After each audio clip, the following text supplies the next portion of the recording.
He could prevent death, not metaphorically, not spiritually, literally.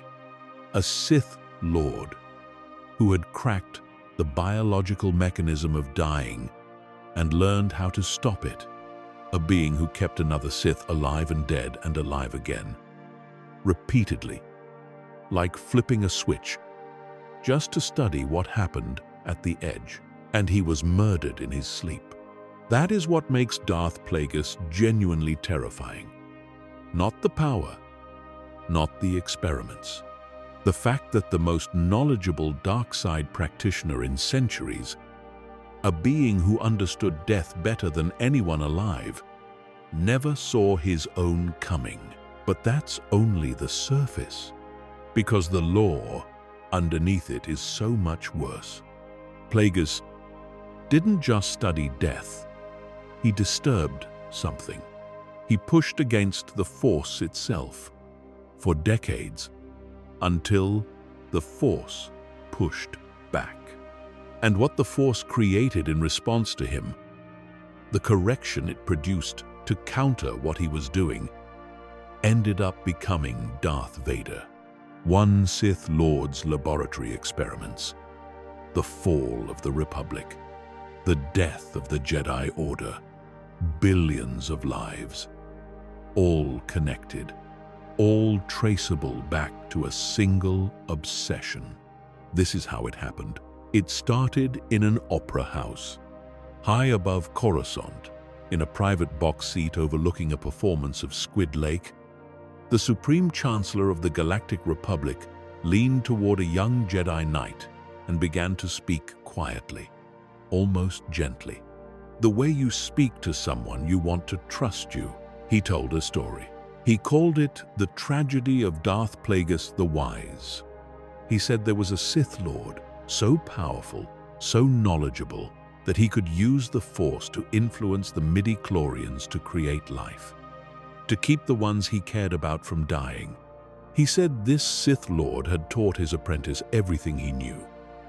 And then, one night, while he slept, his apprentice killed him.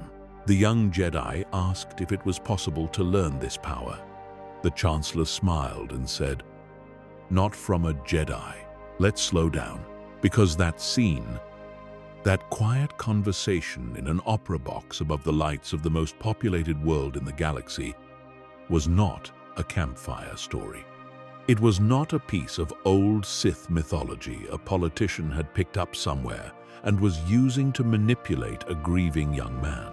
That was a confession.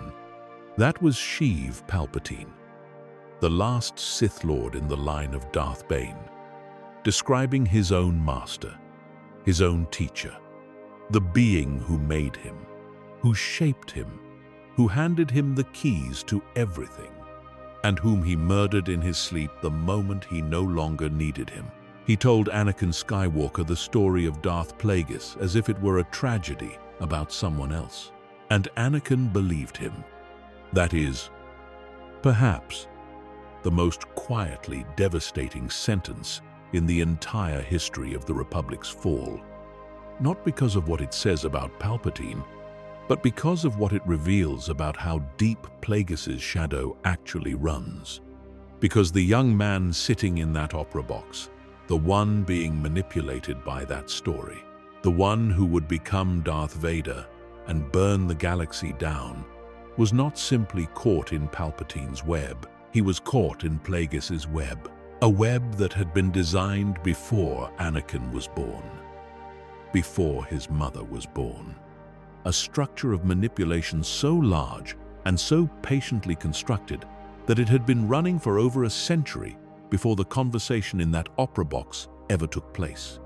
Built by a mind that thought in timescales most beings couldn't hold comfortably.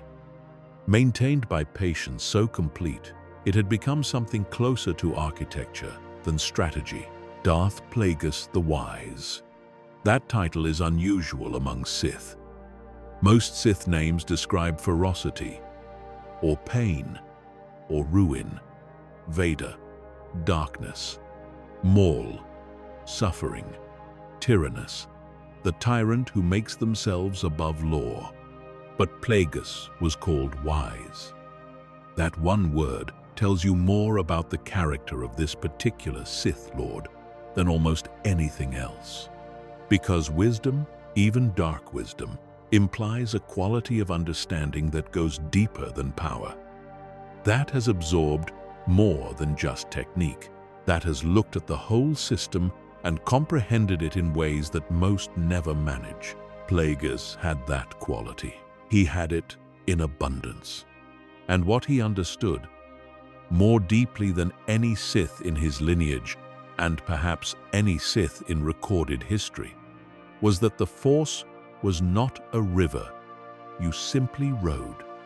It was a mechanism, a system with inputs and outputs and internal logic that, if studied with sufficient rigor, could be taken apart, understood, and eventually redirected by a sufficiently patient and brilliant hand. He almost directed it completely. He came so close that the difference between his success and his failure is, in some interpretations, almost philosophical rather than practical. And the galaxy paid for that nearness. It is still paying. This is the lore of Darth Plagueis. And it is genuinely terrifying.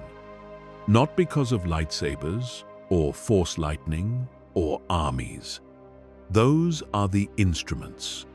The weapon underneath all of it, the one that actually changed everything, was patience, was knowledge, was the willingness to ask questions about life and death that no one else dared ask, and then to actually pursue the answers, whatever doing so required. That is what made Plagueis unlike anything the Sith tradition had produced before him, and unlike anything it would produce after. To understand Plagueis properly, you have to understand what he was before he was Plagueis. What species shaped him, what master found him, what that master believed, and what Plagueis took from that relationship and turned into something entirely his own. The Moon are not a species anyone would instinctively fear. They are tall and pale, with long limbs and narrow frames and elongated heads that carry an air of cool detachment. They are not warriors. They have no tradition of conquest, no culture built around physical dominance, no martial philosophy. What they have is calculation, the natural gift of a species that found its highest expression in the management of numbers, in the architecture of financial systems, in the quiet but absolute power of controlling the credit that makes civilizations function. They ran the intergalactic banking clan. They negotiated interest rates and structured debt and processed the flows of credit across a galaxy of thousands of inhabited worlds. To the average citizen of the Republic, a Moon was a bureaucrat, a financier, someone who sat in a building somewhere and managed abstractions, while the more visible figures, senators, generals, Jedi, acted on the stage of galactic history. That invisibility was the point, because somewhere inside that reputation for cool precision and financial management, somewhere tucked within a species whose weapon was numbers rather than blades, was the ideal camouflage for a being who needed to do very specific kinds of work over a very long period of time without anyone looking at him too carefully. Ego Damask. That was the name the galaxy knew. A respected Moon financier, a major figure in the banking clan's power structure, a man who moved through the corridors of galactic influence with the easy authority of someone who controls money, and who therefore, in practical terms, controls nearly everything else. Darth Plagueis, that was the other name, the one spoken in darkness, in private, in the hidden spaces between what the galaxy believed was real and what was actually happening underneath the surface of that reality. But before we get to the work that happened in the dark, we need to go back further. further than Plagueis' own ascent, back to the being who found him and trained him and set the conditions for everything he would become, back to Darth Tenebrous. If Plagueis is terrifying for what he built, Tenebrous is terrifying for what he believed. He was a Bith, a species defined almost entirely by the things inside their heads. Massive brains, an extraordinary capacity for mathematical processing, an acute sensitivity to pattern and structure and the logical connections between things that other minds would miss entirely. The Bith produced scientists and musicians and philosophers, beings whose contribution to the galaxy was primarily intellectual, whose power, to the extent they had any, was entirely cognitive. Tenebrous was all of that in service of the darkest conceivable purpose. He had, over the course of his existence as a Sith Lord, developed a theory, not just a strategic framework, not simply a plan, an actual scientific theory, built on years of research and calculation, that he believed could tell him something no Sith before him had been able to determine: the location of the Chosen One. The Sith tradition had carried, for as long as the tradition existed, a thread of prophecy about a being of extraordinary force potential who would fundamentally reshape the balance between light and dark. The Jedi called this being the one who would bring balance to the Force. The Sith, depending on the era, understood the prophecy in various ways. Some dismissed it as mythology. Some saw it as a threat. Some believed it could be turned to their advantage if they positioned themselves correctly. Tenebrous did not treat the prophecy as mythology. He treated it as a variable in an equation. He had developed what he called a maxi-chlorian framework, a system of tracking and measuring force potential in living beings at a biological level, extrapolating from that data to predict where and when a being of sufficient magnitude would appear. He believed that force sensitivity of the order implied by the Chosen One prophecy would leave detectable traces in the fabric of the Force around the individuals who carried that potential. That if you built the right instruments and collected the right data and ran the right calculations, you could find the signal in the noise. He spent decades trying to find it. This is the kind of thinking that makes certain beings uniquely dangerous. Not the power to crush armies or tear ships from the sky. The willingness to approach the Force as a system that could be decoded, that could be predicted, that could, ultimately, be controlled, not through superior will or raw strength, but through superior understanding. Tenebrous was the first Sith in Plagueis' lineage to think this way. He would not be the last. When he selected Plagueis as his apprentice, he was choosing with specific criteria in mind. He needed someone exceptional, exceptionally powerful, exceptionally analytical, exceptionally capable of operating at the highest levels of both dark side ability and strategic thought. But the motivation behind those criteria is important, because Tenebrous was not simply training a successor. He was building a tool, a measuring instrument, a sufficiently powerful Force user whose presence in the galaxy would help clarify the signal he was trying to detect. Plagueis, in the mind of his master, was not a future Sith Lord in his own right. He was an investment in Tenebrous' calculation. He was never told this. The relationship between them looked, from the outside, like the standard Sith master and apprentice arrangement. Teaching, training. The slow and painful process of building someone into a dark side practitioner of genuine power. Tenebrous shared his analytical approach to the Force with Plagueis.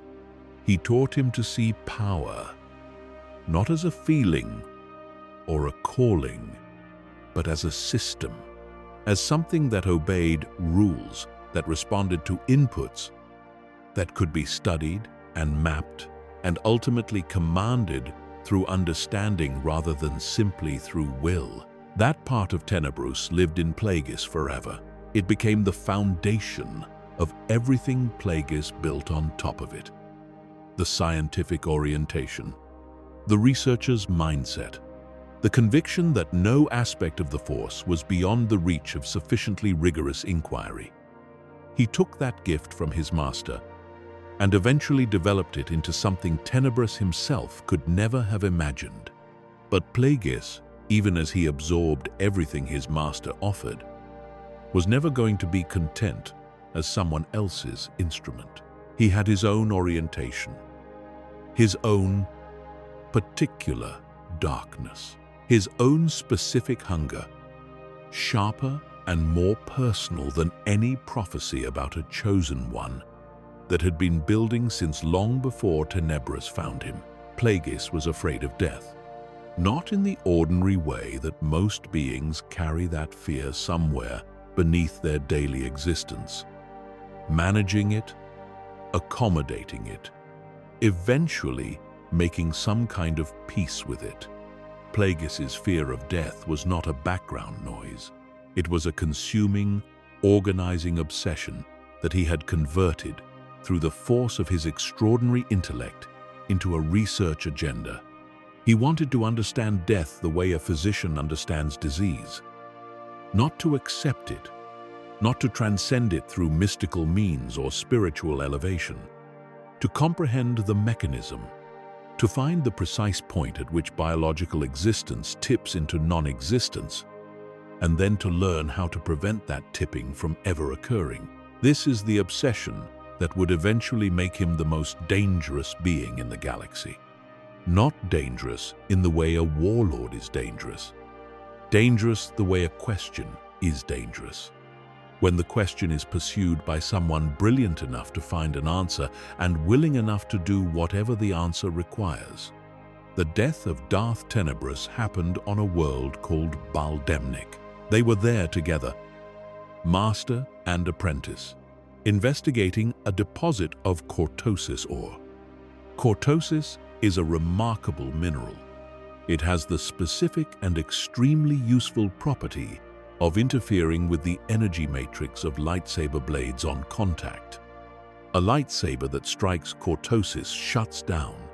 For a Sith Lord engaged in the constant management of a tradition that keeps two dark side practitioners in permanent proximity to the possibility of violence, any material that complicates lightsaber combat is worth knowing about. It was a practical mission, the kind that Sith sometimes undertook between the larger movements of their grand designs.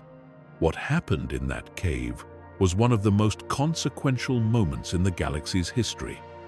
Though no one knew it yet, though no one would know it for a very long time, Plagueis killed his master.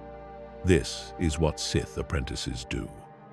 The Rule of Two, the foundational architecture of the Sith Order since Darth Bane designed it 1,000 years before this moment, exists precisely for this.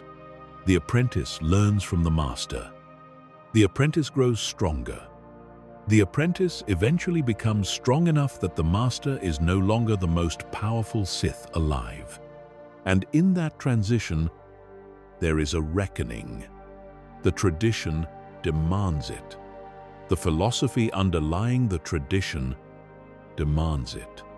You cannot have a chain of transmission that only passes knowledge forward without also ensuring that knowledge improves with each generation. And the only mechanism Bane found that reliably produces that improvement is the pressure of potential betrayal at every step. So Plagueis killed Tenebrous, and in doing so, inherited everything. The knowledge accumulated over a lifetime of research, the resources built into the banking clan position, the networks of influence and information that Tenebrous had spent decades constructing. The strategic patience that had kept both of them invisible to the Jedi while the galaxy moved around them unaware. But here is where something unexpected happens. Here is where the story of Darth Plagueis, in its earliest moments after his liberation, takes a turn that reveals something extraordinary about the being he had been training under. Because Tenebris had prepared for this moment, he had prepared for his own death, not in the way that a being prepares for death by making peace with it, or by arranging the continuation of their legacy through normal means. He had prepared for his death the way a scientist prepares for the most important experiment of their career, by encoding a specific version of his consciousness, using his maxi-chlorian framework applied to his own biology into force-reactive particles that would be released at the moment of his death, a fragment of his analytical mind carrying the calculation that had defined his entire life's work, preserved in the physics of the Force itself for the brief window of time it would take to find an answer. His spirit, or something close enough to a spirit that the distinction barely matters, persisted after his body died. It observed Plagueis, it measured him, ran the readings, applied the maxi-chlorian framework to the being who had just destroyed his body and was now standing over him in a cave on Baldemnik with the quiet composure of someone who had just completed a difficult but necessary task. And what the fragment found was not what Tenebris had spent decades positioning himself to find. Plagueis was not the chosen one. His potential was extraordinary. His power was genuine and deep and developing in ways that the fragment could recognize as exceptional, even by the standards of the most force-sensitive beings in the galaxy's history. But the readings did not match the pattern Tenebris had been searching for. The signal he had spent decades trying to locate was not in the being standing over his corpse. The chosen one was somewhere else. Everything Tenebris had built, every calculation, every strategic decision, every year of patient research and positioning had not brought him any closer to the being he had been looking for than if he had never started looking at all. The fragment dissolved. It dissipated into the cave's atmosphere, carrying its conclusion into nothing.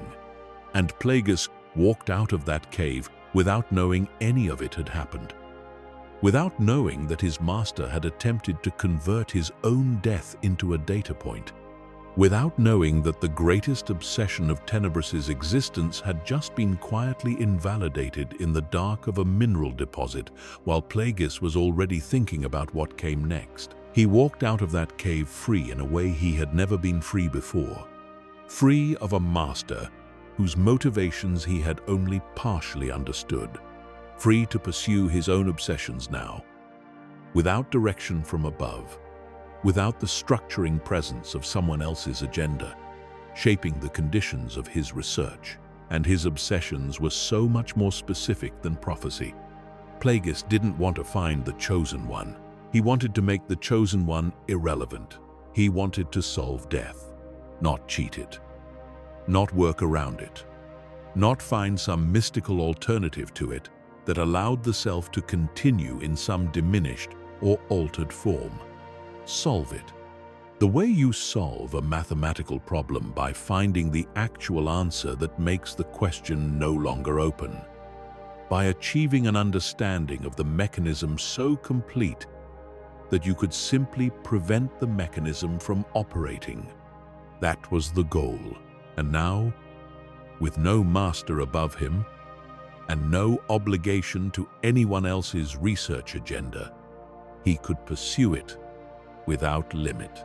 The work began in earnest in the years following Baldemnik. Not that it hadn't existed before. Plagueis had been studying the Force and its relationship to living biology for as long as Tenebris had been training him. But under Tenebris, that study had always been pointed sideways, toward someone else's calculation, useful as a component in a larger project, whose ultimate purpose was Tenebrous' alone. Now the research was entirely his own, entirely focused, operating without constraint on either method or subject. Picture the kind of mind that approaches death as a scientific problem, not as a philosophical question with no definitive answer, not as a spiritual matter to be engaged through meditation and acceptance, not as something that happens to you from outside, that arrives one day and takes you regardless of your preferences, as a system, as a process with specific biological components operating according to specific rules that, like all systems, could in principle be interrupted if you understood the rules well enough and found the right point of intervention. Most beings, when they confront their own mortality seriously, eventually arrive at some form of accommodation. They find a way to live alongside the knowledge of death rather than letting that knowledge consume them. They turn their attention toward what they can affect rather than obsessing over the one thing that seems most beyond their reach. Plagueis looked at death and thought, this is a mechanism, and mechanisms can be taken apart. The key, he believed, with increasing confidence as his research deepened, was the midi-chlorians. These microscopic organisms exist in the cells of every living being in the galaxy. They don't create force sensitivity. They aren't the force itself. But they are the interface, the biological connection point between the living body and the energy field that runs through all things. The Jedi understood them on the surface. They used midi-chlorian counts as a rough measure of potential force connection. High counts, strong potential, the highest count ever measured, recorded in a child found on a desert world called Tatooine, was off any scale the Order had previously encountered. But the Jedi's understanding of midi-chlorians stopped at the point where their philosophy stopped encouraging inquiry. The Force works through these organisms. The Force speaks to them. The relationship is sacred and somewhat mysterious, and not something to be examined too clinically, because clinical examination of sacred things tends to produce findings that complicate the sacred framing. Plagueis had no such reluctance. He looked at the midi-chlorians and thought, they behave, they respond. They have a relationship with the Force that is not passive reception, but active mediation. They don't simply carry the Force through a living body the way a wire carries current. They participate in a process. They are cellular actors in a biological drama whose full script, he believed, could be read and eventually rewritten. Specifically, he believed they could be directed, not through intention alone, not through the kind of force manipulation that a strong enough dark side practitioner might apply in a blunt way to living tissue, through something more precise, more targeted, a direct application of force energy at a cellular level that could tell the midi-chlorians what to do, that could override whatever natural signal they were receiving and substitute a deliberate instruction in its place. And if midi-chlorians could be instructed, then the process they managed, the process of maintaining life, could theoretically be kept running past the point where it would normally end. You could hold the door open. You could, with sufficient precision and sufficient understanding of the system, prevent the moment at which a living body ceases to be a living body. The implications were staggering, even stated this simply. But Plagueis wasn't stopping at the simple statement. He was already thinking about what came after it. Because if you could instruct midi-chlorians to sustain life past natural death, could you instruct them to create life where none currently existed? Not through any biological process, not through reproduction or gestation, through pure intention, expressed through a perfectly directed application of force energy to the cellular machinery of existence. Could you make a living being from nothing but the will to make one? This was not a question Plagueis asked, and then set aside because it sounded too fantastical. This was a question he began building experiments to answer, because that is who he was. He didn't ask questions and then wait. He built the conditions under which answers could be found, and the experiments required subjects. Here is where the research stopped being theoretical and started being something else entirely. Something that, if the Jedi Order had ever learned the specifics, would have changed the nature of their conflict with the Sith from a philosophical and political struggle into something they would have recognized immediately as a moral emergency. Plagueis needed living beings. He needed force-sensitive living beings, because simple organisms with low midi-chlorian concentrations could only tell him so much. The behavior of the interface at low concentrations was not the behavior he needed to study. He needed high concentrations, beings with strong force connections, whose midi-chlorians were active and responsive and capable of being pushed and directed in ways that would show him clearly what the system could actually do. He needed force users. Finding them without triggering Jedi attention was a practical challenge that required ingenuity. The Sith Order operated under the rule of two. You had your master and your apprentice and nothing else. You didn't maintain a roster of captive force users for laboratory work.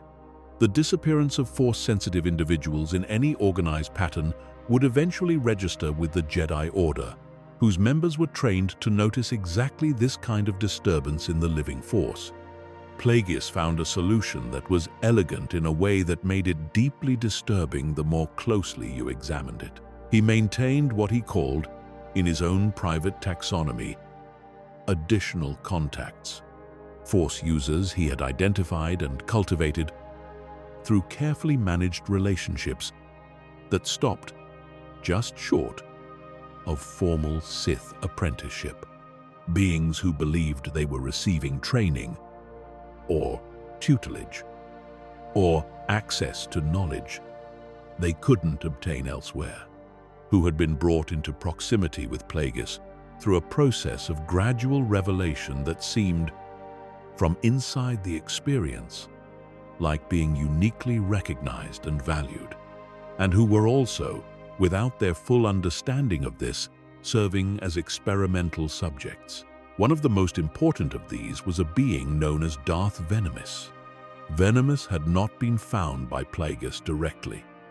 He had been cultivated by Tenebrous, in secret, as a contingency, a parallel project, an alternative apprentice, maintained in the shadows, in case Plagueis proved unsatisfactory or died before becoming useful.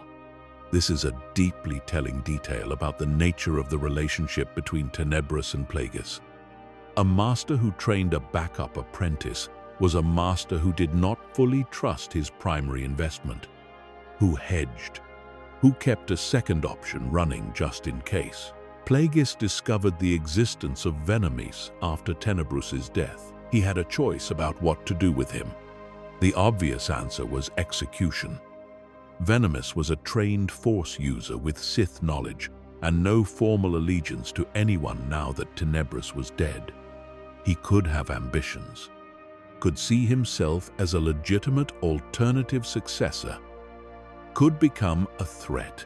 Plagueis did not execute him. He fought him decisively, without apparent difficulty, making it absolutely clear in a very physical and immediate way that Venomous was not his equal and had no realistic path to becoming so. There was nothing subtle about this part. Plagueis needed Venomous to know, in the clearest possible terms, exactly where he stood in any hierarchy that included Plagueis. And then, instead of killing him, he induced a coma, and began running experiments. Think about what this means, carefully and fully, before moving past it. A living being, conscious, capable of thought, capable of suffering, capable of experiencing the full range of what existence feels like from the inside, kept in a medically sustained unconscious state, not because his death was useful or because his continued existence served some political purpose, kept alive specifically to serve as a platform for research. A body that could be pushed to the edge of death and pulled back. A biological system with high enough force sensitivity to provide meaningful data. An experimental subject who could not consent, could not refuse, could not do anything except endure whatever was done to his cellular structure by the being who had decided he was more valuable as a specimen than as a corpse. Plagueis used Venomous the way a researcher uses a model system. He would direct force energy into the cellular structure and observe how the midi-chlorians responded. He would push the readings toward the threshold of biological death, watching what happened at that edge, how the midi-chlorians behaved when life was becoming non-existence, what the precise mechanism looked like from the inside of the force. He would record everything. Then he would pull the readings back, stabilize the system, let the body recover, then do it again. He killed Venomous and revived him more times than the records clearly show. Not symbolically, not in some esoteric force sense where death and rebirth are metaphors for transformation. Biologically, the body would reach the clinical definition of death. Cellular activity would cease. The force connection that runs through all living things would begin to withdraw. And then Plagueis would intervene, applying the techniques he was developing and refining with each iteration, and reverse it. Pull Venomous back. Let him stabilize. Push him to the edge again. This was not cruelty for its own sake. Plagueis was not interested in suffering as an end in itself. He was interested in data, in the precise phenomenology of the transition between life and death and what it looked like when that transition was interrupted at the force level. Each iteration refined his understanding. Each reversal improved his technique. Each time he brought Venomous back from the edge, he learned something about the system that made the next attempt more controlled, more precise, more clearly showing the results of specific variables he was testing. He was developing a technology, an applied technique for biological immortality. And the force, he noticed during this process, was not neutral about what he was doing. It pushed back, not in any visible or dramatic way, not in the form of some guardian presence or corrective force intervention that manifested as something he could perceive directly. In the data, in the way certain manipulations that should have worked according to his theoretical model produced results that were subtly, persistently wrong. As if the system he was trying to direct had its own preferred operating state, its own inherent tendency, that was resisting his attempts to override it at a level deeper than simple biology. The force had preferences. It preferred life to end when the biological conditions for its ending were met.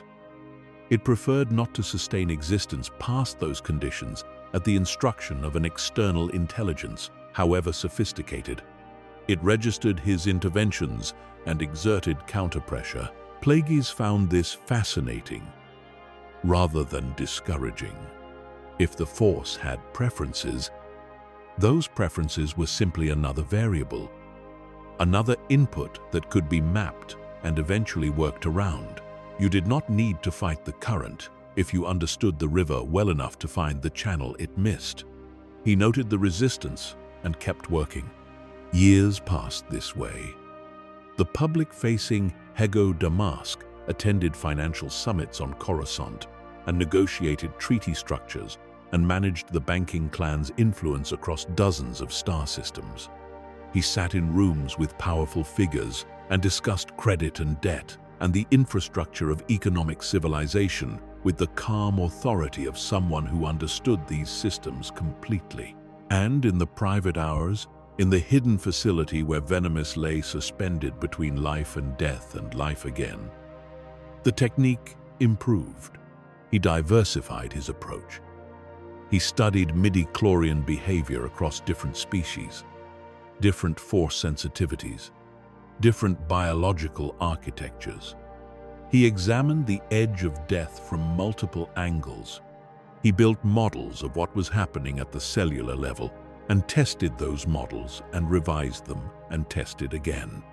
He was doing science, dark science, yes. Science built on the bodies of beings who had not agreed to be used this way, but science nonetheless.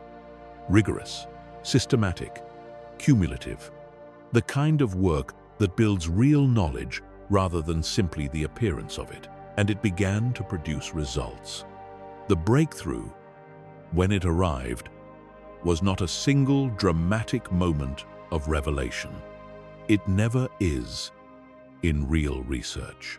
What it was a gradual accumulation of successful replications. A technique that worked once, then worked again under different conditions, then worked consistently across enough iterations that Plagueis could predict the outcome before he attempted it. He could sustain life past the point where it would otherwise have ended. Not indefinitely, not yet.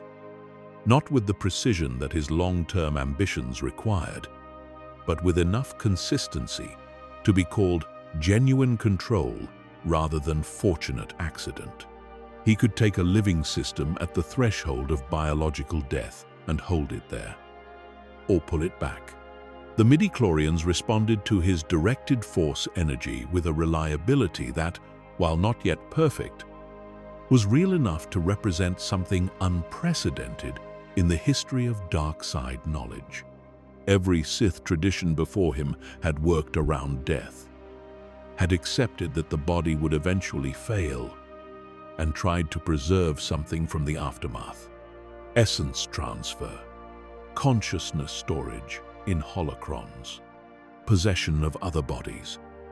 These techniques existed and had varying degrees of success, and they all shared a common feature. They were responses to death's inevitability. They said, "The body will die, and here is what we do afterward." Plagueis was not interested in afterward. He was changing the terms of the question entirely. The body need not die. Not if the mechanism that produced death could be interrupted at the right point in the right way by a sufficiently precise application of force energy. The technique he had developed was not a workaround. It was a direct intervention in the process itself. He could see, for the first time, the full path between where he was and complete biological immortality. Not as a vague aspiration, as an engineering challenge, a problem of refinement and precision rather than a fundamental conceptual mystery. The theoretical question of whether it was possible had been answered by the data. The remaining question was implementation, how to extend the technique's range, how to make it self-sustaining rather than requiring constant external application, how to encode the instruction into a living system's own biology, so that it maintained itself without his ongoing conscious maintenance. These were hard problems, but they were solvable problems, and as he understood this, as the shape of complete victory over death became visible to him for the first time, something happened that Plagueis had not predicted and could not, from within his framework, immediately explain. Something happened on a world at the outer edge of the galaxy's attention. On Tatooine, deep in the desert, far from anything that mattered to the Republic's political center, A woman named Shmi Skywalker became pregnant. There was no father. Not absent, not unknown, not hidden. Not a biological father who had left or died or was otherwise not present. There was genuinely, biologically, no other genetic contributor to the life forming inside her. She would later tell a Jedi named Qui-Gon Jinn this with the plain confusion of someone who had no explanation to give because she had encountered nothing that explained it. The child, when he arrived, had a midi-chlorian count that the Jedi Order had never seen in any of their records. Higher than Yoda, higher than any master on the council, higher than any number they had a framework for interpreting. A child from nowhere, from a desert world, from a slave woman who couldn't explain his existence, carrying more Force potential than any being the Order had ever measured. Anakin Skywalker. The Jedi explained this as the will of the Force, as the manifestation of the ancient prophecy. The Chosen One had appeared, born of the Force itself, arriving without a biological father because the Force had willed his existence directly. They treated it as confirmation of their deepest beliefs about the living Force, that it moved with intention, that it created what it needed, that the balance would be maintained because the Force itself was working to maintain it. And maybe that is exactly what happened. But there is another layer underneath that interpretation, a layer that Plagueis himself, when he eventually learned of the child's existence, turned over in his mind with deep and unsettled attention for longer than he publicly acknowledged. He had been manipulating midi-chlorians for decades, pushing them, directing them, asking them to do things that the natural operating logic of the Force said they should not do, creating life in controlled laboratory conditions, sustaining existence past the biological threshold of death, running experiments that, in aggregate, represented a sustained and systematic interference with the way the Force expressed itself through living cellular biology.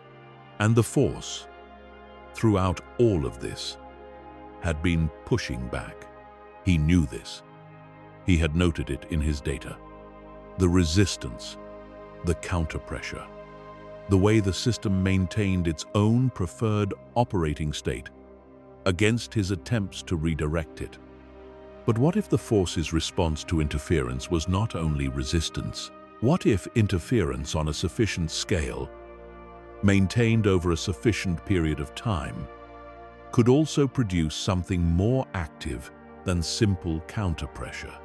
Plagueis had been disrupting the Force's relationship to life and death for decades. Sustained disruption, not a single intervention, but a continuous, systematic pressure against the current. And currents, when you apply sustained pressure against them, sometimes change course.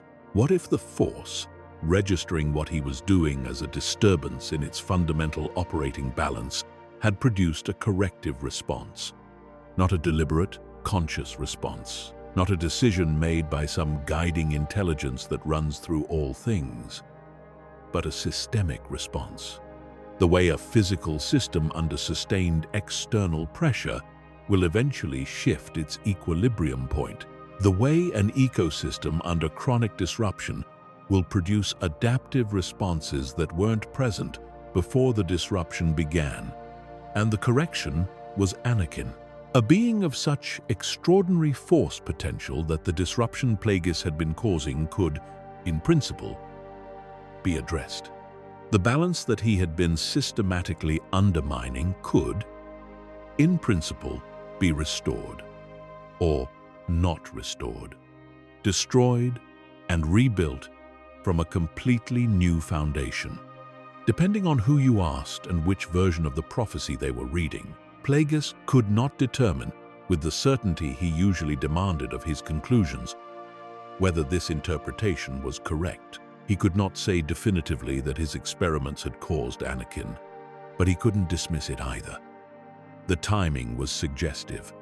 The mechanism was plausible, given what he understood about how the Force responded to external pressure.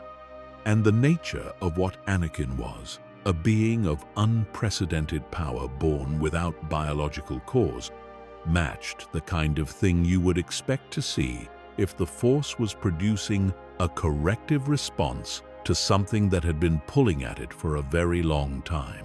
If he had caused Anakin, if the most powerful Force user in galactic history was a side effect of his laboratory work, then everything that Anakin would eventually do, everything that would follow from his existence, the Clone Wars, the fall of the Republic, the Jedi Purge, the Empire, the billions of deaths across the decade of Vader's service, all of it traced back to a moon in a hidden facility doing unspeakable things to a captive Force user in the name of scientific inquiry.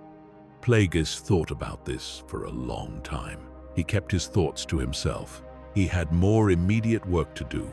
The grand plan had been running for 1,000 years. Darth Bane had designed it with the patience of someone who understood that the work he was beginning would not be completed in his lifetime, or in the lifetime of any single link in the chain he was starting. He had looked at the Republic and the Jedi, and understood something that earlier Sith, with their tradition of open warfare and aggressive conquest, had never understood deeply enough to act on. You cannot take down a civilization that size by attacking it. You have to hollow it out, the structures that hold a civilization together, its institutions, its agreements about how power should work, and who should hold it, and what legitimacy means. Those structures don't fall to armies. They fall to sustained, patient corruption, to the gradual introduction of compromised principles and self-interested actors and systematic dysfunction at every level of decision-making, to the accumulation over generations of exactly the kind of structural rot that makes a building look stable from outside right up until the moment it collapses from within. Bane had designed a plan to do exactly this to the Republic, and every Sith in the line since Bane had contributed to it. Each master and apprentice pair advancing some piece of the overall structure, moving pieces, building positions, creating conditions that their successors would inherit and build further on. Plagueis had inherited a plan that was well advanced, and he had a specific gift for one of its most critical dimensions. His position in the intergalactic banking clan was not accidental camouflage. It was a strategic asset of the First Order, because Plagueis understood something that had been underestimated by Sith strategists before him. Money is not the means to power. Money is power. The Republic's political life ran on credit.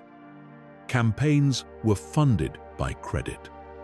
Alliances were built on economic leverage. The Trade Federation and the Commerce Guild and the banking clan itself had political influence entirely disproportionate to their military capacity, not because they had armies, but because they controlled the flows of credit on which everything else depended. Senators who needed funding for infrastructure in their systems voted in particular ways. Trade routes that ran through economically critical corridors gave their controllers political leverage at the Senate level. Plagueis had been positioned inside this system for decades. He moved pieces in it, the way a master player moves pieces on a strategic board, funding certain candidates, denying credit to others, engineering economic crises in specific sectors that produced exactly the political pressures and legislative responses he had predetermined, would advance the overall deterioration of the Republic's institutional coherence. Most of what he arranged would not produce visible effects for years, sometimes decades. The manipulation was so embedded in the normal operations of economic life that it was essentially invisible unless you were looking at the entire system from outside with full knowledge of what had been done and when. He thought in timescales that most beings found uncomfortable to hold in their minds. He tracked consequences that would not manifest for a generation and treated them as near-term planning. And he knew, as the grand plan moved toward its most critical phase, that there was one thing he needed that none of his predecessors had successfully achieved. He needed an apprentice who could actually finish it, not just survive, not just carry the knowledge forward to pass it to the next generation. The plan was at the point where the final move was possible, where a sufficiently powerful, sufficiently positioned Sith could actually pull the Republic apart and step into the power vacuum, where the 1,000-year investment could be collected. But the final move required a specific kind of being. Someone who could operate in the light, who could hold public office and build public trust, and be seen by the billions of citizens of the Republic as a legitimate figure of authority. Who could sit in the Senate for decades without the mask slipping? Who could be beloved, or at least respected, or at least trusted enough that when the moment came, their ascent to supreme power would look like a culmination of a life's work rather than the revelation of a long con. Someone charming enough to be loved, intelligent enough to navigate the most complex political ecosystem in the galaxy, patient enough to sustain a performance across decades without breaking character even once, and powerful enough in the dark side to back all of it up when the performance finally ended. Plagueis had standards. He had assessed candidates before and found them wanting under the specific weight of what the plan required. Too aggressive, too obviously dark, too impatient, too visible in their ambition, in ways that the Republic's political culture would eventually notice and resist. He needed something rarer, and then he found Naboo. Naboo is a planet of extraordinary beauty and remarkable political self-image. Green hills and crystalline lakes and ancient cities, built to aesthetic standards most worlds couldn't match. A civilization that valued art and culture and democratic governance, and the production of young leaders who combined genuine capability with the polished manner of a world that had always believed in its own refinement. It was not the kind of planet you looked at and expected to find a Sith. That was precisely what made it interesting to a being with Plagueis's eye for useful contradictions. Because the dark side doesn't emerge only where you expect it. It doesn't grow only in ruins or wastelands or the kind of places that look obviously threatening. It grows wherever a certain specific kind of hunger exists. Wherever the gap between what someone is and what they believe they deserve is wide enough and deep enough and has been sitting unaddressed long enough to become a space that the dark side can inhabit. Sheev Palpatine was, by any external measure, a Naboo noble of good family and appropriate prospects. He had the education, the social position, the upbringing. He moved through the political culture of Naboo with ease. People found him charming, thoughtful, appropriately ambitious, in the way that ambitious young people from wealthy families are expected to be when they set their sights on careers in public service. Plagueis found him at approximately 19 years old. What Plagueis saw when he looked at Palpatine was not what anyone else saw. Not a young politician, not a promising Naboo noble, not even simply a Force-sensitive being whose abilities hadn't been formally trained. What Plagueis saw was the darkness underneath, the hunger. Not corruption in the sense of having already made dark choices, though those were coming, but hunger in the deepest sense. The quality of interior orientation that looks at the world and finds it organized around the wrong principle, that looks at the distribution of power and finds it unjust, not because the wrong people have it, but because those people are not him. That has been carrying since long before it fully understood what it was carrying. A conviction that the structures and hierarchies and agreements that govern ordinary life are provisional, contingent, and ultimately replaceable by a different order in which the gap between his position and what he believes he deserves is finally closed. That hunger was in Palpatine at a level Plagueis had never encountered in any previous candidate. And his Force sensitivity, when Plagueis began to probe it carefully through the course of what looked like an ordinary patronage relationship between an experienced Moon financier and a promising young Naboo politician, was exceptional, raw, almost entirely untrained, oriented toward the dark side, without Palpatine having any framework yet for understanding that this was what he was, or what it meant.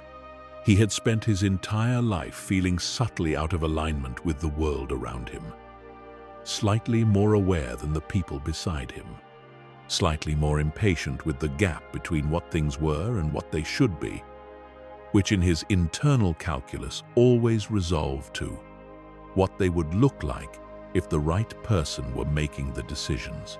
Plagueis built the relationship slowly. He did not appear to Palpatine as a Sith Lord and offer revelation. He appeared as an interested and influential patron, a figure who found the young Naboo nobleman interesting, who opened doors and facilitated introductions, who seemed to understand the political landscape with an accuracy that went beyond what normal experience should have produced. He spent months in this mode because this was assessment. Plagueis had been wrong before, in smaller ways, had invested attention in candidates who showed promise on the surface and then revealed insufficient depth when examined more closely. He was not going to make that kind of error with the being who would carry the final phase of the grand plan to completion. He needed to see all of it, not just the surface of what Palpatine was, but the actual depth, the true scope of the capacity beneath the polish. What he found, the deeper the examination went, was extraordinary. The analytical intelligence was real and exceptional.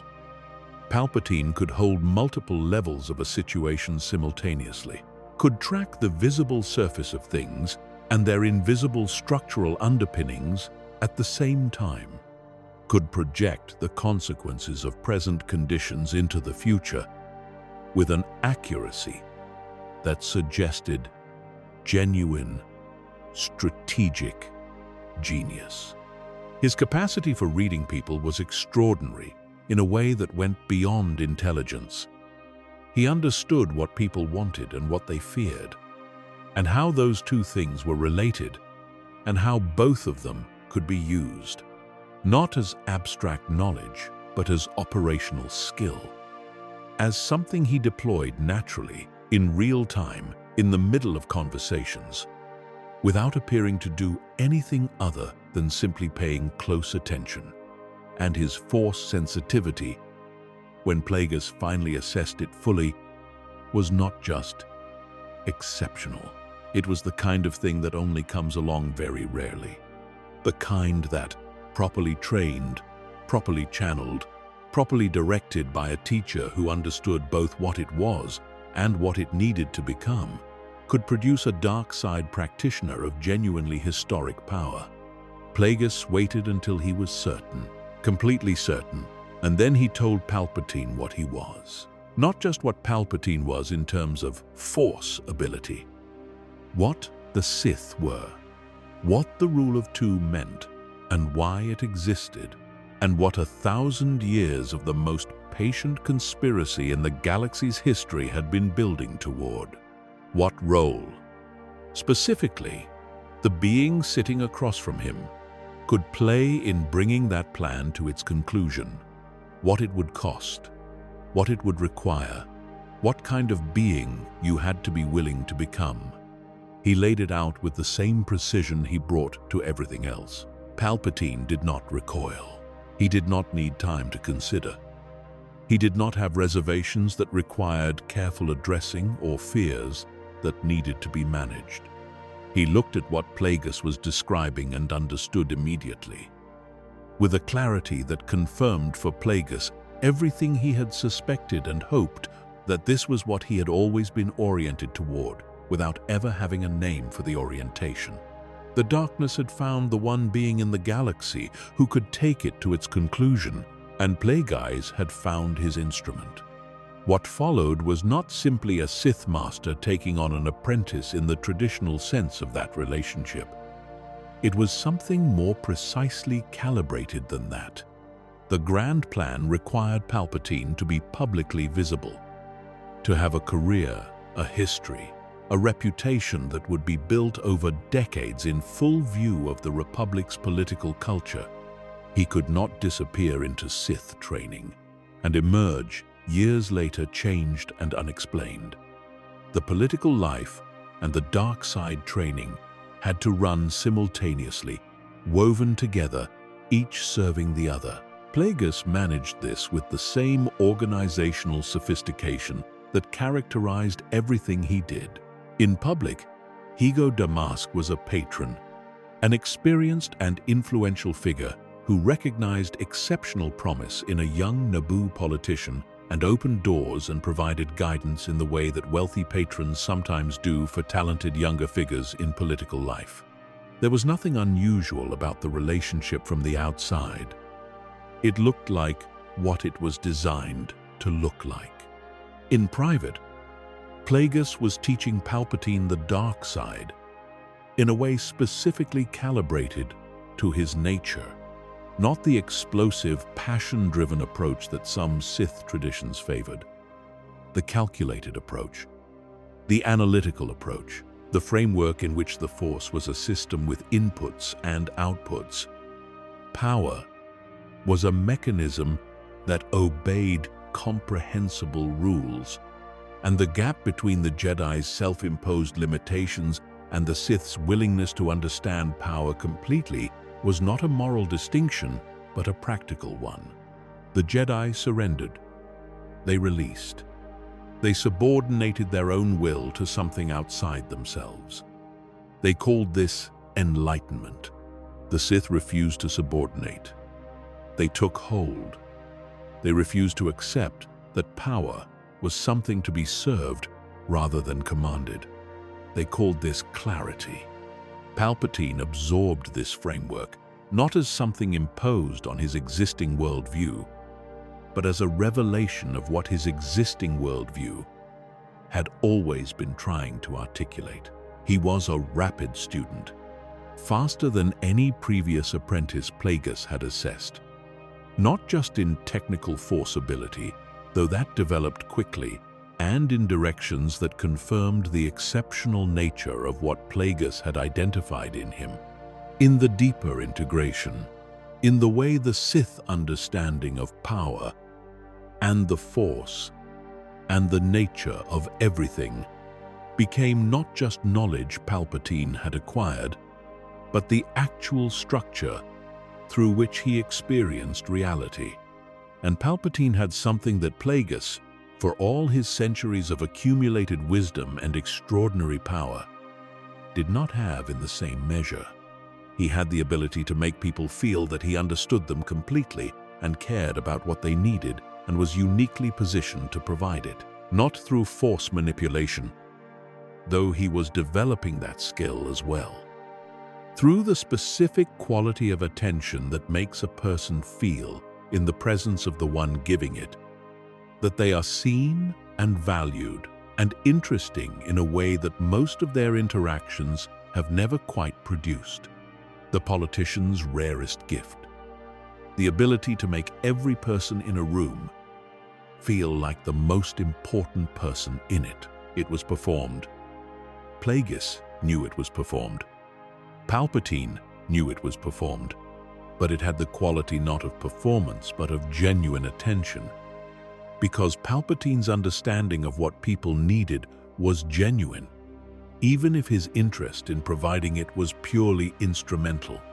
In a plan that required decades of political maneuvering at the highest levels of the Republic's most complex institutional environment, that gift was more valuable than almost any other single capability. Plagueis had selected correctly. He had found, after more than a century of patient search, the one being in the galaxy who could actually finish what 1,000 years of Sith had been building.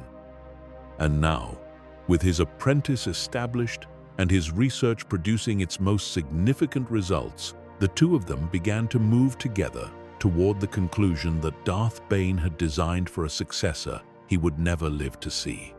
They were the most dangerous partnership the galaxy had ever held.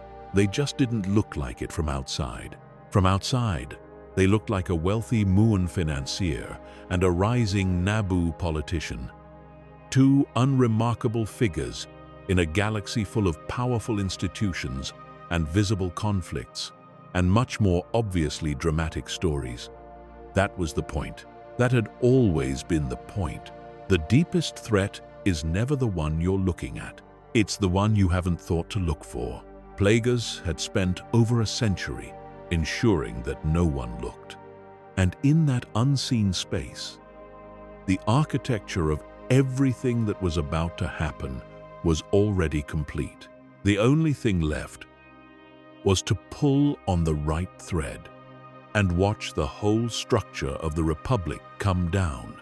There is a specific quality of danger that only exists when two exceptional beings who understand each other completely are working toward the same goal. Not the danger of armies, not the danger of weapons or resources, or any of the conventional measurements by which the Republic calculated threat. The danger of synchronized intention of two minds sufficiently aligned in their deepest understanding of how power works and what it requires, that they can divide a problem between them so cleanly and operate so independently within their assigned domains that no outside observer looking at either one could see the other's contribution. That is what Plagueis and Palpatine were, for decades, working simultaneously. In parallel, running two completely different faces of the same operation with a precision that could not have emerged from negotiation or compromise between slightly different views. It emerged from something rarer and more troubling than that.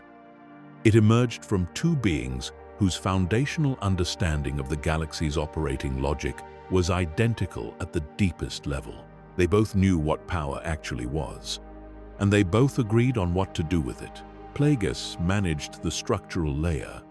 The Moon, sitting at the top of the intergalactic banking clan, moving credit through a galaxy of thousands of inhabited worlds, held a position of influence that was almost impossible to overstate. Credit flows through civilizations the way blood flows through a body.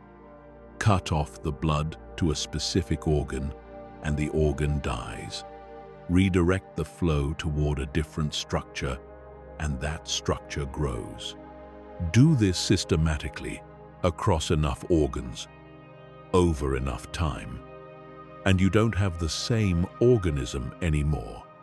You have something new.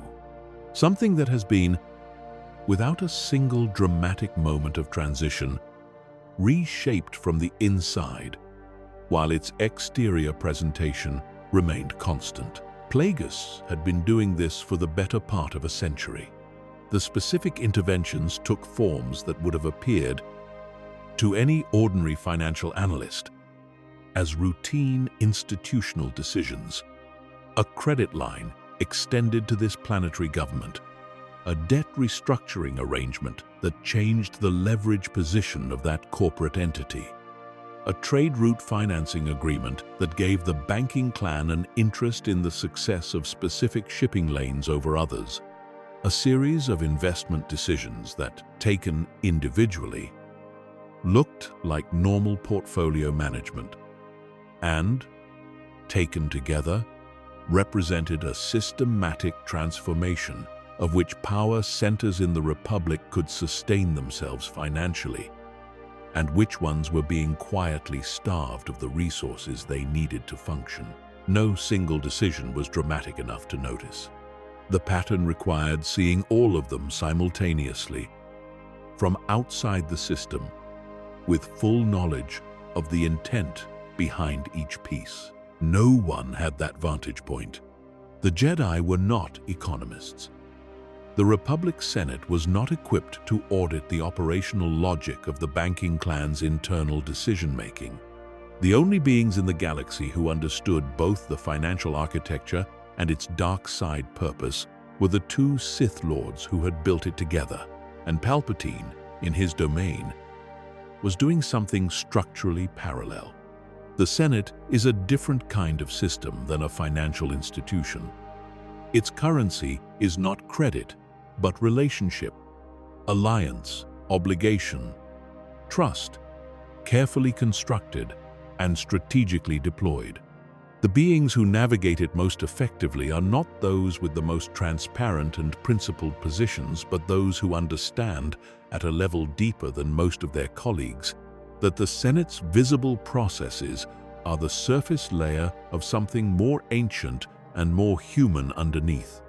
That beneath every vote is a web of relationships and debts and fears and aspirations that have nothing to do with the stated position and everything to do with the accumulated history between the beings involved. Palpatine understood this with a fluency that was, even among Senate veterans who had spent their careers in these corridors, exceptional. He did not rise quickly. That would have been conspicuous. He rose at exactly the pace that someone of his apparent background and ability would rise if they were genuinely committed to legitimate public service and exceptionally good at it. He built relationships across factional lines. He was reliably helpful to colleagues who needed specific kinds of assistance. He cultivated a reputation for honesty in his dealings that was carefully maintained, not because he valued honesty as a principle, but because a reputation for honesty is one of the most powerful political assets that exists. It takes years to build and can be leveraged almost indefinitely, long after the actual behavior that originally produced it has changed in ways the reputation has not yet caught up with.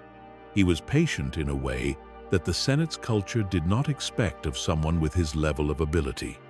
The obvious path for a being of exceptional talent in a political environment is to push, to move quickly, to translate ability into advancement as efficiently as possible. Palpatine did not do this. He moved at half the speed his capability would have supported. He let opportunities pass that he could have taken. He recommended colleagues for positions he could have sought himself. This restraint served two functions. The visible function was that it made him appear genuinely virtuous. It allowed the people around him to conclude that here was a being who was in this for the right reasons, who was not ambitious in the corrosive way that most obviously talented politicians are ambitious, who could be trusted with power because he did not appear to want it in the way that makes power dangerous. The invisible function was that it accelerated the timeline by avoiding the kind of scrutiny that rapid advancement generates. The Senate had watchers. The Jedi had watchers. Every system with significant stakes has beings whose function is to notice when something is moving too fast or accumulating too much too quickly. Palpatine never moved fast enough to trigger those watchers. He remained, throughout his ascent, within the bandwidth of what looked like normal, and while the visible career moved at exactly the right pace, the dark side development did not slow at all. Plagueis was sharing everything. This is one of the most striking features of their relationship during this period. and it distinguishes what Plagueis was doing with Palpatine from what any Sith master before him had done with an apprentice. Sith tradition, running back through the full 1,000 years of the Rule of Two, was built on the strategic management of information between master and apprentice. The master shared enough to make the apprentice powerful. Never everything, never the most critical pieces, because the critical pieces were insurance. They were the things the master knew that the apprentice did not.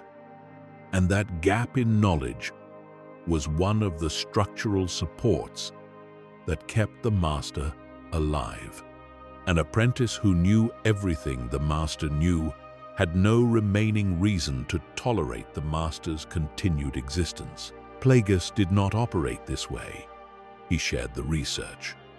All of it, the full framework of his midi-chlorian theory, the experimental results from decades of work, including the venomous data, the theoretical architecture of what biological immortality would look like once the technique reached its final stage of refinement, the philosophical underpinning of his entire approach to the Force as a system of inputs and outputs that could be redirected by a sufficiently skilled practitioner. He told Palpatine things that no master in the Sith tradition had ever told an apprentice. And the reason was not naivety. Plagueis was not a being who did things without calculating their implications. The reason was the vision he had developed during the decades of his research, a vision of what came after the plan concluded, after the Republic fell, and the Sith emerged, and the galaxy was finally in the hands of the beings who had been positioning themselves to take it for 1,000 years. In the ordinary Sith model, that moment would initiate the next cycle of the Rule of Two. The master who had brought the plan to completion would be at the apex of Sith power, with an apprentice who would eventually betray and replace them, and then an apprentice after that, in the unbroken pattern that Bane had designed to ensure the tradition's strength and continuity. Plagueis did not want that. He was close enough to genuine biological immortality that the Rule of Two cycle looked to him, from the vantage point of his research, like a solution to a problem he was in the process of eliminating. If he achieved true immortality, there was no succession crisis to manage. There was no need to design a system that ensured the tradition's survival across the death of individual members. He would not die. The need to breed stronger Sith through the pressure of potential betrayal became irrelevant if the strongest Sith in the chain was going to live indefinitely. He envisioned something completely unlike anything in Sith tradition. Two rulers, himself and Palpatine. One managing the structural and cosmic dimensions, the immortal researcher who continued his work into the deepest mechanisms of the Force. One managing the political and institutional dimensions, the Supreme Chancellor, who became something more, who presided over a new order built on the ruins of the one that 1,000 years of Sith patience had hollowed out from within. Not master and apprentice in any traditional sense. Partners, each doing the work that their particular gifts made them most suited for. Together, indefinitely. It was an extraordinary vision, and Palpatine listened to it with all the attentiveness and apparent agreement that made him such a remarkable partner. There was an experiment during this period that deserves specific attention. A dark side ritual, conducted on Coruscant itself, that Plagueis and Palpatine undertook together. Not a political operation, not part of the financial maneuvering. A direct application of Force power, combined by both practitioners simultaneously, directed at something Plagueis had been attempting to achieve for some time. He wanted to create a Force bond between them. Not the ordinary connection that Force-sensitive beings sometimes developed between people they were close to. something more fundamental than that. He had studied a specific concept preserved in old Sith texts that described a phenomenon called a Force dyad. The idea that two Force users could become so deeply connected through the living Force that they were effectively one entity across two separate bodies, sharing perception, sharing power. The combined strength of both beings concentrated into a single unified Force presence that was greater than either of them individually by an order of magnitude that ordinary addition could not account for. A dyad was not just stronger. It was categorically different, a new kind of Force connection that did not exist anywhere else in the tradition. Something that the texts described as having appeared only twice or three times in the full recorded history of Force users. If he could create one with Palpatine, everything changed. The immortality question became even less pressing. If two beings existed in a dyad, the death of either one did not destroy what they had built together in the way that ordinary death destroys. The bond ran deeper than the physical existence of the individual members. It was written into the structure of the Force itself. He and Palpatine attempted the ritual on Coruscant. Together, both contributing their full dark side power to the attempt. The Jedi felt it on the other side of the planet, in the temple.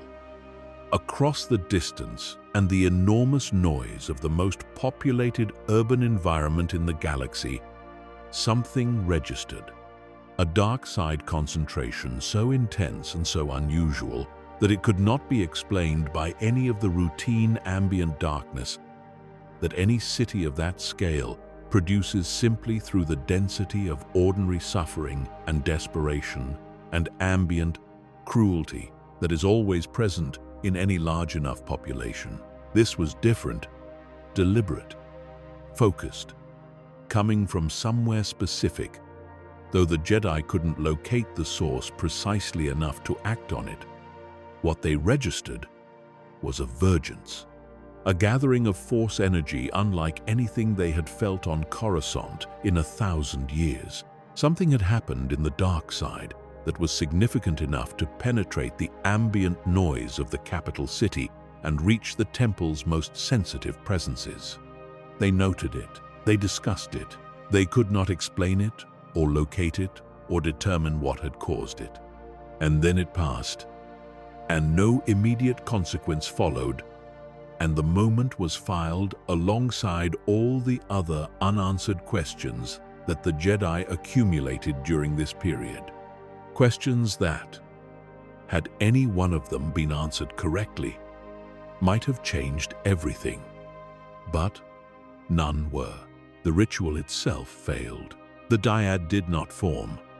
Plagueis analyzed the failure with the same rigor he applied to every experimental result that didn't match his prediction. The outcome that he arrived at, after everything he could learn, from a close examination of what had happened and what hadn't, was deeply uncomfortable in ways that his scientific orientation made it difficult to simply dismiss. A Force dyad, he concluded, was not something that could be manufactured. It was not an outcome that could be produced by directing sufficient Force power in the right configuration toward a desired result. It was not subject to the same kind of skilled application that he had used successfully in so many other areas of his research. The texts that described it were not describing a technique, they were describing an emergence. Something that arose from a specific quality of connection between two Force users that was not itself a Force phenomenon. That existed prior to the Force and through which the Force subsequently expressed itself in a new configuration. You could not will a dyad into existence. You could only be the kind of beings between whom a dyad could arise. And whatever he and Palpatine were to each other, whatever the quality of the bond between them, It was not that. Plagueis sat with this conclusion.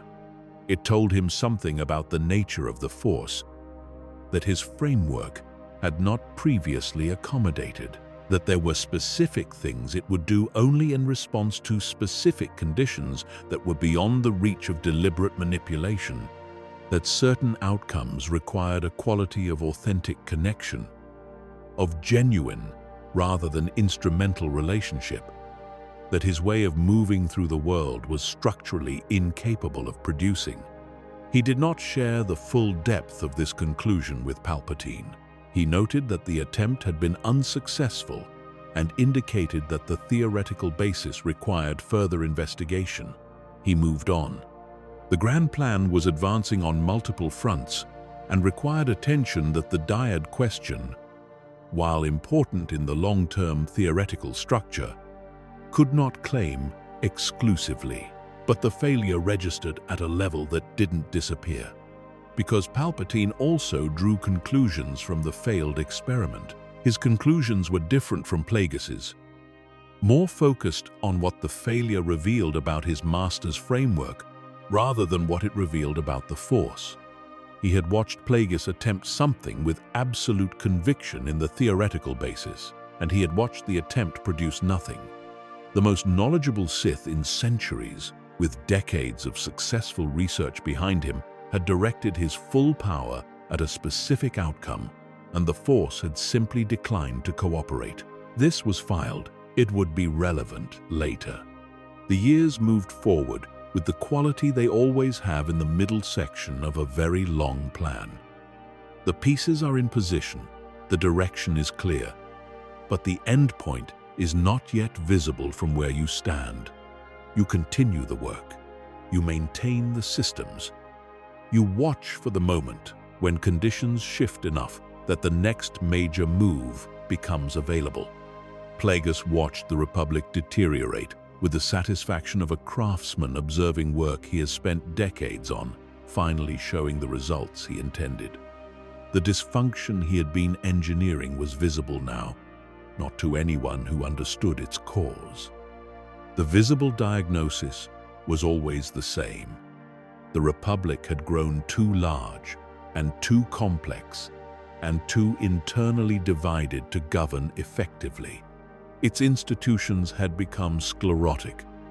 Its decision-making processes had been captured by the competing interests of entities powerful enough to shape outcomes in their favor.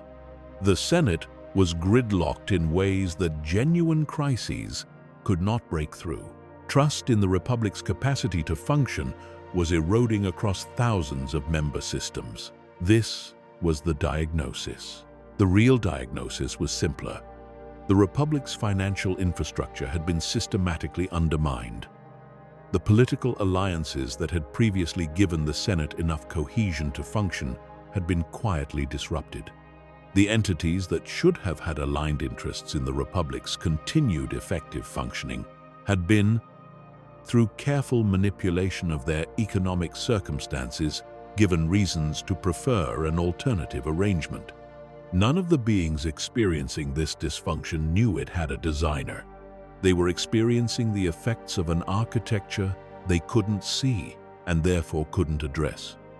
Every reform effort, every good faith attempt to address the visible symptoms was working against conditions that had been deliberately created and were being maintained from inside the institutions the reformers were trying to use as their tools.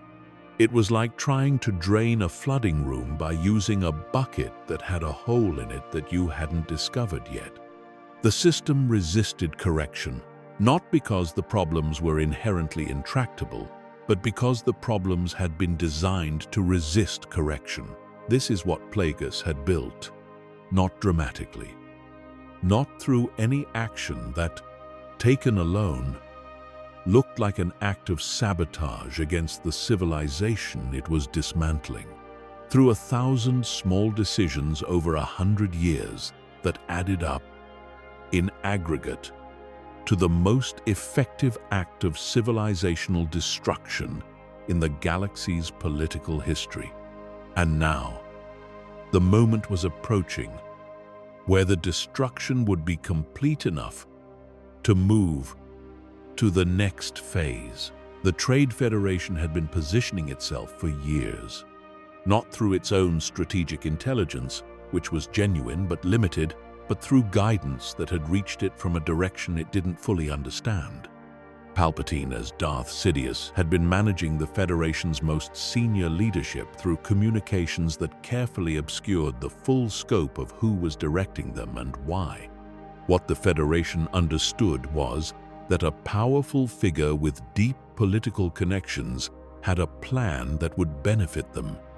That compliance with the plan's requirements would produce outcomes in their interest, that the risks they were being asked to take were covered by assurances that came from a level of sophistication about how the Senate actually worked that the Federation's own leadership could not match. They believed they were being given an opportunity. They were being given a role in someone else's script. The blockade of Naboo was the first visible move of the plan's final phase. A corporate fleet surrounding a peaceful world, ostensibly over a taxation dispute, creating a crisis visible enough to generate exactly the kind of Senate paralysis that Plagueis had been engineering the conditions for. The existing Supreme Chancellor, a genuine reformer named Finis Valorum, found himself unable to act decisively. His authority had been circumscribed by exactly the institutional gridlock that years of careful engineering had produced. He could send Jedi as negotiators. He could not move directly. The Jedi he sent were Qui-Gon Jinn and his apprentice Obi-Wan Kenobi. What happened when they arrived at the Trade Federation blockade was not supposed to happen. Or rather, some of what happened was expected, and some of it was not. The assassination attempt on the Jedi was expected. Palpatine had directed the Federation to handle the negotiators aggressively, and aggressively meant lethally, because the specific political outcome the plan required needed the Jedi to be visibly excluded from the resolution rather than positioned as the beings who negotiated a settlement. The crisis needed to reach the Senate level. It needed to reach the Senate in a form that would allow Senator Palpatine to maneuver. What was not expected was Tatooine. The Jedi, escaping the blockade with the Naboo Queen in a damaged ship, were forced to land on a desert world in hut space for repairs. And there, in the margins of everything that was happening, in a place that appeared on no strategic map, Plagueis had drawn a 9-year-old slave boy with an unprecedented midi-chlorian count crossed paths with a Jedi Master. Qui-Gon Jinn looked at Anakin Skywalker and saw something the Force had been trying to point at. Plagueis, when he learned of this development through the channels he had into everything that mattered, sat with it in his characteristic way. Still, analyzing, turning it over, not rushing toward a conclusion that the data didn't yet support. The child, the midi-chlorian count, no father. The desert world, at the outer edge of meaningful civilization, the timing of it all, intersecting with the Naboo crisis at exactly the moment when things were moving fastest, when the plan was in its most active phase. Was this a coincidence? There is no Force-related context in which Plagueis treated that word with anything other than suspicion. He had spent decades pushing at the Force's fundamental operating logic. He had been running sustained interference with the mechanisms through which the Force expressed itself in living biology. And the Force, he knew from his own data, pushed back against sustained interference, registered it, generated counterpressure. What if the child was the counterpressure? What if the Force's response to everything Plagueis had been doing was not simply resistance at the cellular level, but something larger? A correction at the scale of the prophecy that the Jedi had been tracking for generations. A being of such extraordinary potential that the distortion Plagueis had created in the Force's relationship to life and death could, in principle, be addressed, resolved. The balance restored, or at least renegotiated at a level high enough to account for what had been done to it. He could not know for certain. He told himself he could not know for certain. But the part of him that had spent a century thinking in systems, that understood the Force as a mechanism that responded to inputs with predictable outputs, that had watched the midi-chlorians push back against his own attempts to redirect them, that part of him thought, this is the answer. This is what the system generated in response to the sustained pressure I have been applying against it for decades. I made Anakin Skywalker. He did not share this thought with Palpatine. The events at Naboo continued to unfold according to the plan's design. The Queen escaped the blockade. She made it to Coruscant. She addressed the Senate. The Senate did what Senates under sufficient institutional stress do when a member with the specific political skills of Palpatine creates the right moment. It voted no confidence in Valorum's leadership and initiated the process of electing a new Supreme Chancellor. Palpatine's name was put forward. This was not the moment Plagueis had been planning toward for his entire career, but it was the moment whose arrival confirmed that every piece had been placed correctly, that the architecture he had spent a lifetime building was holding its intended shape, that the plan was going to work. There was a celebration, not a visible one, not anything that anyone else could observe. But that night, in Plagueis's private space, with the information confirming Palpatine's election arriving through channels that had no official existence, there was a quality of satisfaction that he rarely allowed himself. The satisfaction of seeing something you built with extreme difficulty over an extremely long time finally reach its intended function. The Republic was about to have a new Supreme Chancellor, and the Supreme Chancellor was going to be Darth Sidious.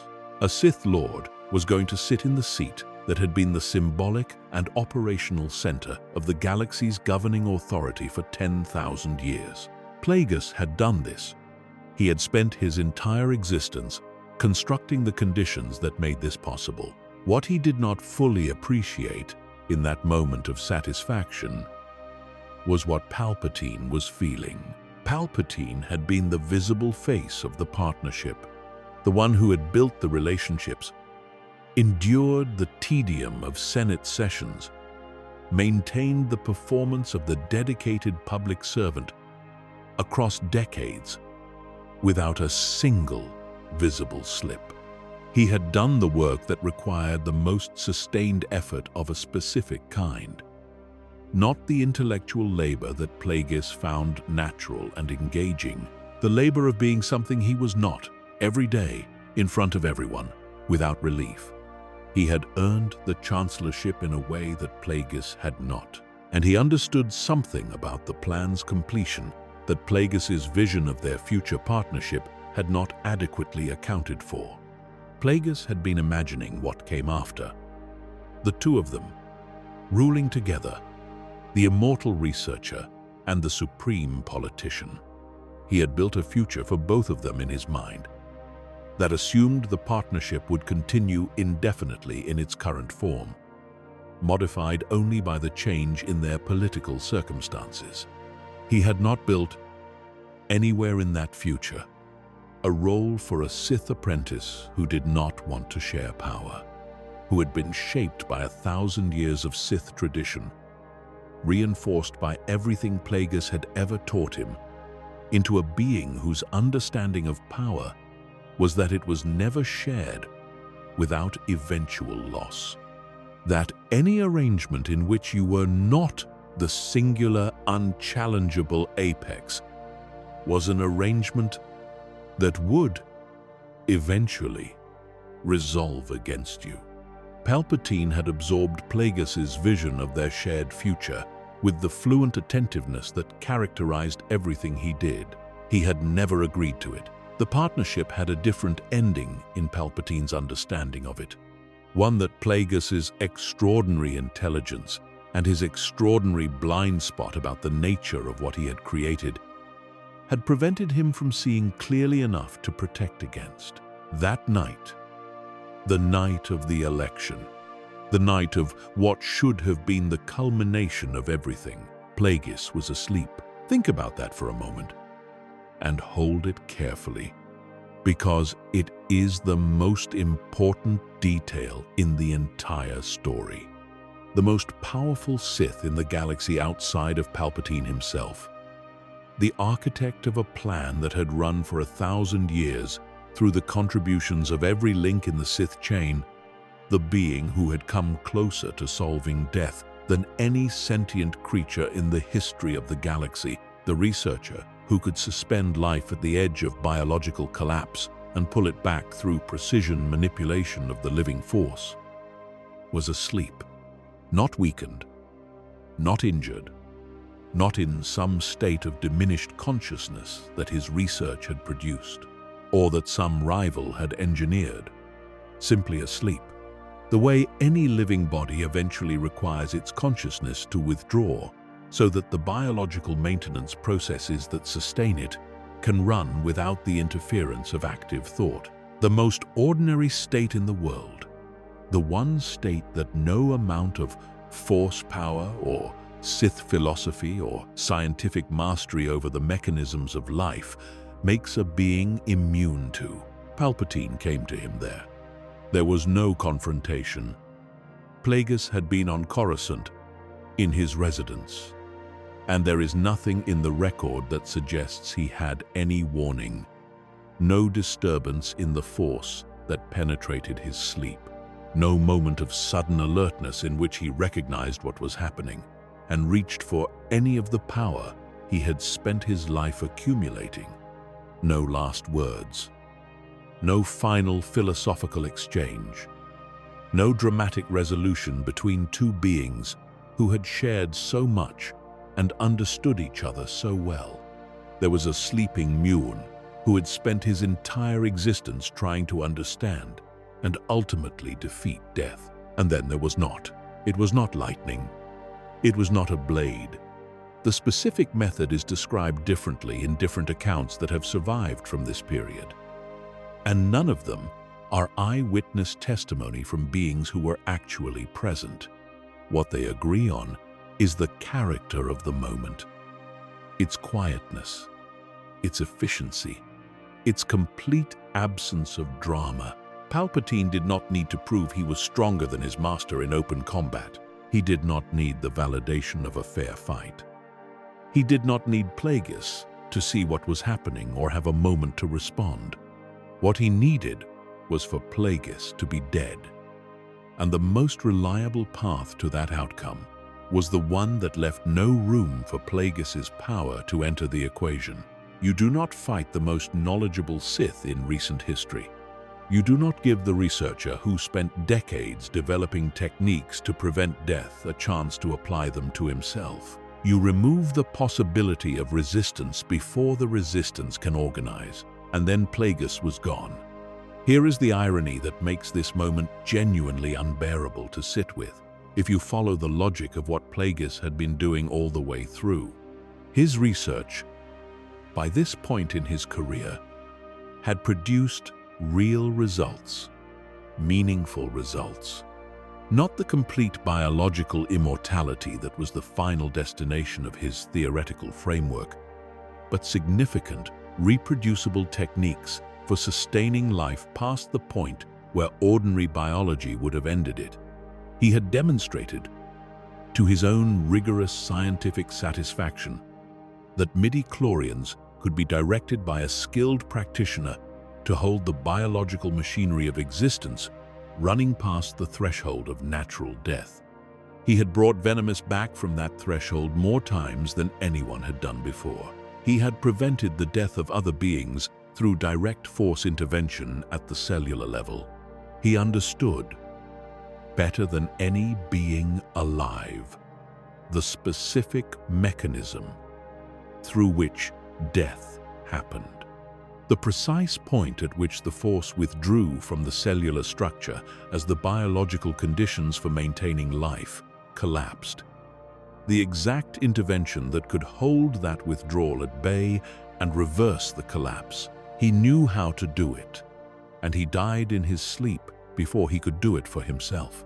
The technique required awareness, required the application of conscious forceability to the cellular process, required, at minimum, knowing that death was approaching. The very condition of unconsciousness that his killer had exploited was the one condition under which none of his knowledge was accessible to him.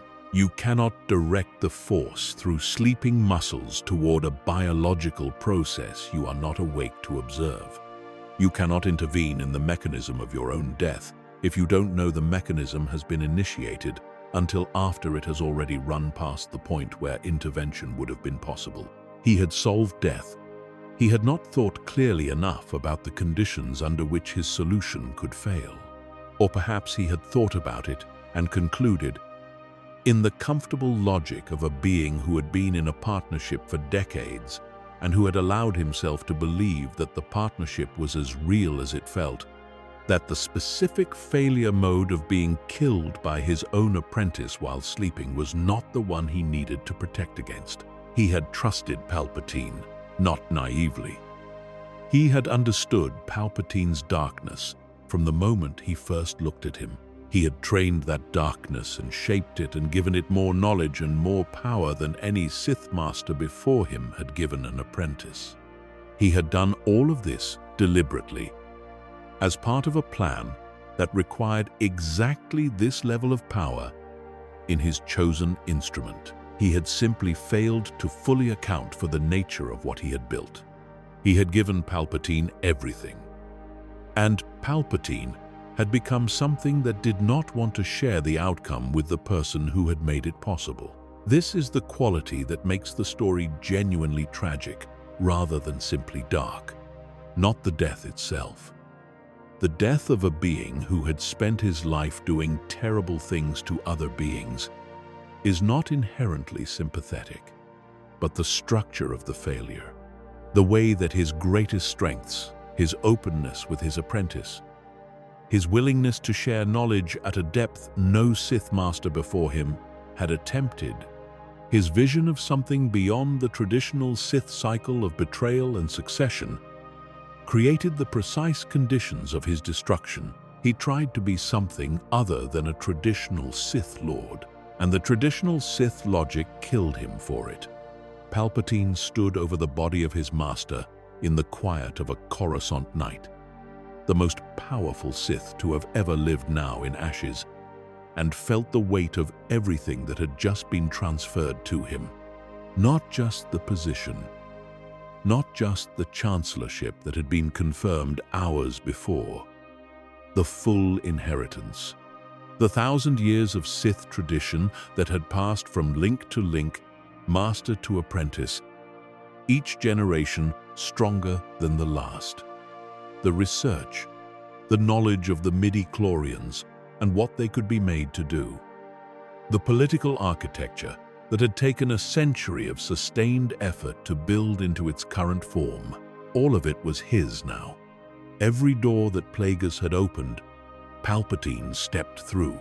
And the first thing he did, after he processed the reality of being alone for the first time in his existence as a Sith, was to make a decision about the research. He would continue it, not in the same form, not with the same scientific rigor and theoretical commitment that had driven Plagueis' approach. Palpatine's relationship to the research was instrumental in a way that Plagueis had never been. Plagueis had wanted to understand death at a level that went beyond what the understanding could be used for. Palpatine wanted to survive it. He would use the techniques that Plagueis had developed and extend them in the directions most immediately relevant to his own continued existence and build on them with whatever additional dark side research he could access, and pursue the outcome he needed without the theoretical elegance that had been Plagueis's primary mode. He would not try to prevent death, he would try to survive it. These are different projects, and the distinction matters. Preventing death means keeping the body alive past the point where it would naturally fail. Surviving death means having somewhere to go when the body fails regardless. Plagueis had been working on the former. Palpatine, absorbing the full scope of the research and applying his own orientation to it, pivoted toward the latter. Essence, transfer. Consciousness, preservation. The techniques, also documented in Sith tradition, for ensuring that the self continues when the biological vehicle it currently occupies becomes unavailable. Palpatine would spend the next several decades developing both tracks simultaneously, building an empire on the ruins of the Republic that Plagueis had spent his life hollowing out, running the Clone Wars that Plagueis had set the foundational conditions for, executing the plan to destroy the Jedi Order that Plagueis had been working toward since before Palpatine was born, and doing all of it under the shadow of the child who had appeared on Tatooine, who had been brought into the Jedi Order by the specific accident of Qui-Gon Jinn's path through the Naboo crisis, and who would become the most powerful Force user the galaxy had ever seen in the service of the Sith, Anakin Skywalker. The question Plagueis had turned over in his mind and never definitively answered. Palpatine had a different relationship to that question. He had listened to Plagueis describe the theoretical possibility that his experiments had produced Anakin as a corrective response from the Force. He had absorbed that framework. And then he had drawn a conclusion from it that Plagueis, perhaps, had not reached. If Anakin was the Force's correction, then controlling Anakin was the most important thing in the galaxy, not simply as a powerful Force user whose abilities could be turned to useful purposes. As something more specific, if Anakin was the Force's own answer to what Plagueis had been doing, then Anakin contained whatever resolution the Force was trying to produce. And a being of Palpatine's ambition, looking at that situation, arrived at a specific and disturbing thought. What if the resolution could be redirected? What if the being the Force had created to restore balance could be turned, instead, into the instrument of an imbalance, more complete than anything Plagueis had ever attempted? The Chosen One, not as the Jedi understood him, not as the fulfillment of an ancient prophecy that would restore the Force's equilibrium and end the Sith's 1,000-year conspiracy. As the final piece of a darker plan, Palpatine began cultivating Anakin when the boy was 9 years old, with the patience that Plagueis had taught him, with the understanding of what people need and how those needs can be met instrumentally while appearing genuine, with the specific quality of attention that makes a person feel seen and valued and important in ways that the ordinary architecture of their life has not provided. He became the one adult in Anakin's life who seemed to understand him completely, who never judged, who always found the time, who spoke to Anakin as an equal in a world that otherwise treated him as a student to be evaluated and managed, and kept at a carefully maintained distance from the kind of genuine human connection that Jedi philosophy viewed as a source of dangerous attachment. He was building the most important relationship in his plan. He was building the end of the Jedi Order, and it would take him 20 years. That patience is Plagueis's legacy as much as anything else. The capacity to think in timescales that most beings find uncomfortable, to plant something and tend it for 20 years without requiring the satisfaction of a faster result, to understand that the most important outcomes are the ones that cannot be rushed because their strength comes precisely from the depth and duration of the process that produces them. Palpatine had learned patience from Plagueis. He used it against the Jedi. He used it against Anakin. He used it to build an empire. The Clone Wars, when they finally erupted, were the military dimension of the same architecture that Plagueis had been building at the financial and political level. The Separatist crisis was not a genuine political conflict between legitimate alternative visions of galactic governance. It was a controlled demolition, a manufactured emergency of sufficient scale to justify the emergency measures that Palpatine had been positioning himself to enact. The clone army had been ordered in secret a decade before it was needed. The Separatist leadership was, in its most senior levels, controlled by a Sith Lord who was himself controlled by Palpatine. The conflict was designed from both sides by the same intelligence. Its purpose was not to produce a winner. Its purpose was to produce a state of war so sustained and so destructive and so apparently unresolvable that the Republic would accept conditions it never would have accepted in peace. That the Senate would grant emergency powers that had no precedent in the Republic's history, and that, once granted, would not be returned when the emergency ended. That the Jedi, who were the only institutional force in the galaxy capable of recognizing the Sith threat and responding to it effectively, would be deployed as generals in a war that would eventually turn their own soldiers against them at the precise moment of maximum vulnerability. Order 66. The chips in the clone troopers that Darth Tyrannus, Count Dooku, Palpatine's replacement apprentice after Plagueis' death, had ensured were installed in every clone produced on Kamino. The behavioral modification that lay dormant through the entire course of the war, maintained in perfect secrecy, activated at a single command. 66. The clones had served alongside the Jedi for years, had built genuine relationships with their generals, had experienced genuine loyalty that was not manufactured or simulated, that existed inside the biology of beings who had been designed for obedience, but who had also developed, through the years of combat and shared danger, something that functioned like individual character. The chips overrode all of it, in a single moment, across thousands of separate locations across the galaxy.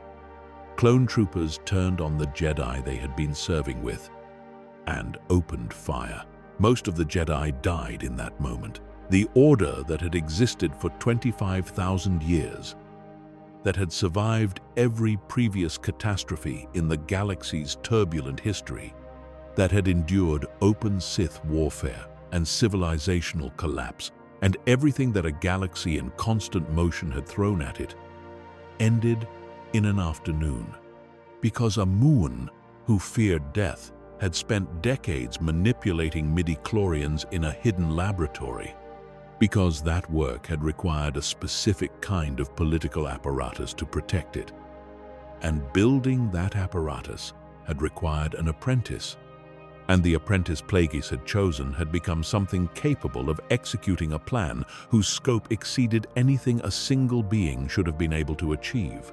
Anakin Skywalker became Darth Vader in the final hours of the Republic's existence, turned by the specific fear that Palpatine had identified as his singular vulnerability 20 years into their relationship. The fear of losing Padmé.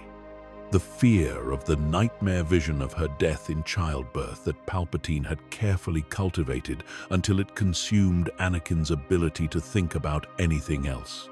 The offer of a path to save her, available only through the dark side, available only through Palpatine, available only through the choice that Anakin made in the Chancellor's office that afternoon. He chose.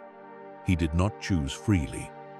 No one chooses freely in a situation that has been engineered across 20 years by one of the most sophisticated manipulators in the galaxy's history.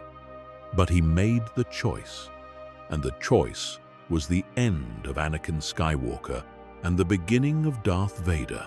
Did Plagueis understand that this was a possible outcome of his work? Not this specific outcome, not these specific events in this specific sequence, but the broad structure of it. The idea that if the Force had produced Anakin as a corrective response to the distortion Plagueis had created, and if that corrective force could be turned, redirected, converted from a balance-restoring instrument into something else entirely, then the consequences would be correspondingly enormous. He had generated a question when he began his experiments. The question was whether the Force could be made to do what he wanted it to do with sufficient precision and sufficient persistence. The answer the Force gave was Anakin. And what Palpatine did with Anakin was provide one answer to what the question actually produced. The galaxy paid the price that answers to questions of that magnitude always cost. Billions of lives over 2 decades of Imperial rule. The systematic hunting of Force users that Vader carried out across star systems. The destruction of Alderaan. The construction of weapons designed to eliminate entire populations from strategic calculation by eliminating the populations themselves. The suffering of everyone who lived under a government that had removed the institutional pretenses of care for its subjects' well-being and operated on the open logic of control through fear. All of it traces back, not exclusively to Plagueis.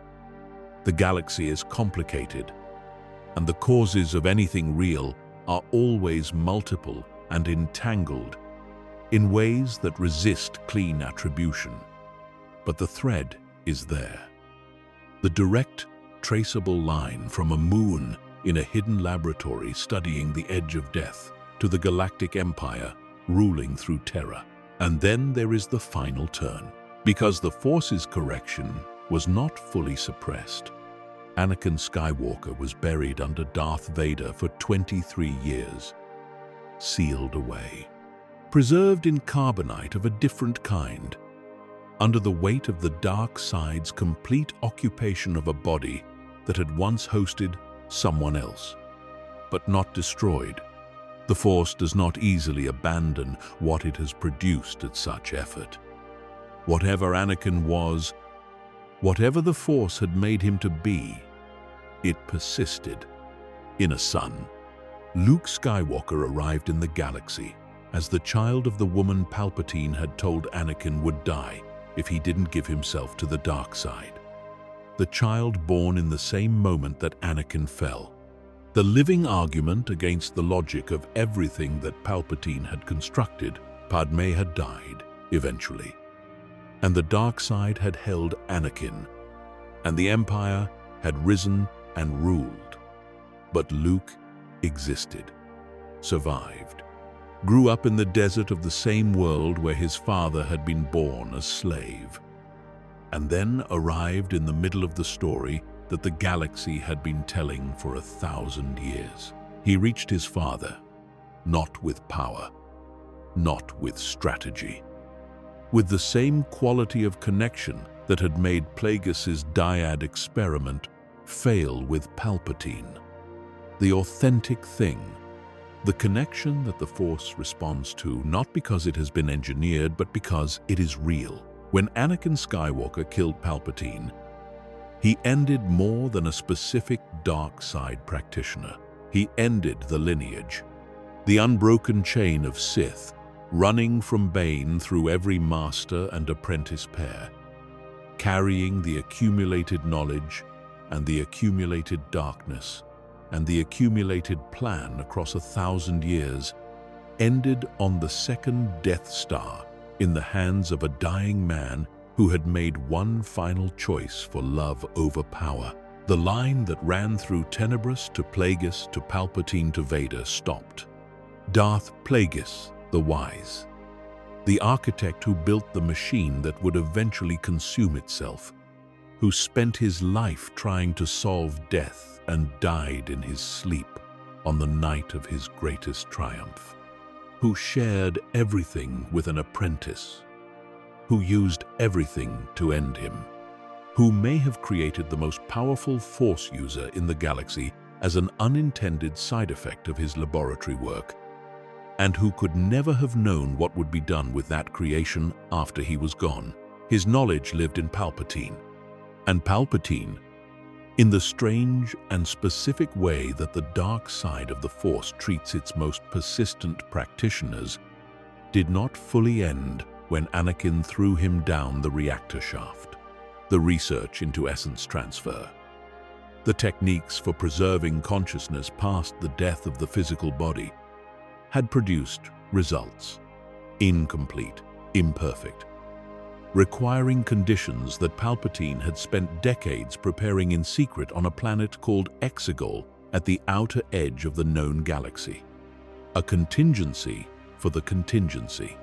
The preparation of a body capable of sustaining his essence if the primary vessel failed. He survived, diminished, requiring resources and conditions that took decades to rebuild, but present, existing past the biological death that should have been final, carrying the knowledge that Plagueis had first articulated, applied in a form that Plagueis had not developed, but that Plagueis's work had made possible.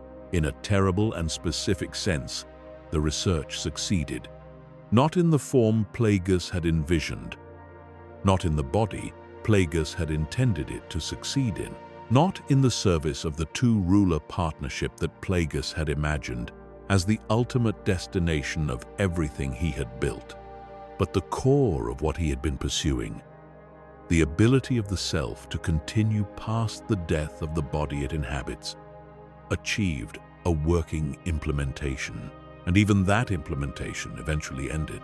A granddaughter, the last in a lineage that had been shaped by every major event, traced back to Plagueis's earliest decisions. Rey Skywalker, standing in the ruins of Palpatine's Exegol citadel with everything Palpatine had survived and built and maintained across decades of hidden resurrection crumbling around her. The correction, the Force's answer to Plagueis's original question, the question he asked with his body and his research, across a century of sustained interference with the way things are supposed to work, finally reached its resolution, not through power, through exactly what he had found impossible to achieve, through the dyad that formed between Rey and Ben Solo without being engineered, without being willed into existence, without anyone directing sufficient Force energy in the right configuration toward the desired result. It formed because it was real, because the connection between them had that quality of authenticity that Plagueis had understood in theory and could not produce in practice. The question closed. The answer cost everything it cost. And now we return to the Opera House, Coruscant, high above the city. A private box, Sheev Palpatine, leaning toward Anakin Skywalker with the quiet intimacy of someone about to share something precious. He says there was a Sith Lord who could use the Force to influence the midi-chlorians to create life. He says this Lord had become so powerful, the only thing he was afraid of was losing his power. He says this Lord could prevent death in others, but he could not prevent it in himself. He says his apprentice killed him in his sleep. He delivers this story with the tone of someone recounting a distant tragedy, something that happened long ago to someone else, something instructive and sad, told in the spirit of sharing difficult wisdom. And he is, factually, describing himself. He is the apprentice who killed the master in his sleep. He is the one who used everything he was taught to end the being who taught him. He is sitting in an opera box on Coruscant, the Supreme Chancellor of the Galactic Republic, and the secret ruler of an empire that has not yet fully revealed itself, telling the person he is about to recruit into service of that empire the story of how he got there. It is the most confident act of concealment in the history of the Sith tradition. But there is something underneath it that is easy to miss if you don't follow the logic all the way down.